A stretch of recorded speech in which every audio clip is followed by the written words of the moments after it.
This is a crawler crushing station that integrates feeder, crusher, hydraulic folding belt conveyor, jaw crawler mobile crusher.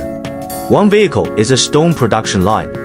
The silo is equipped with hydraulic folding wings, which can double the material receiving capacity.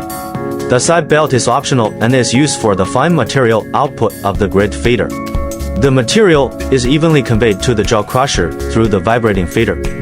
When passing through the grid, the fine material that does not need to be crushed can be screened out, reducing the production load of the jaw crusher.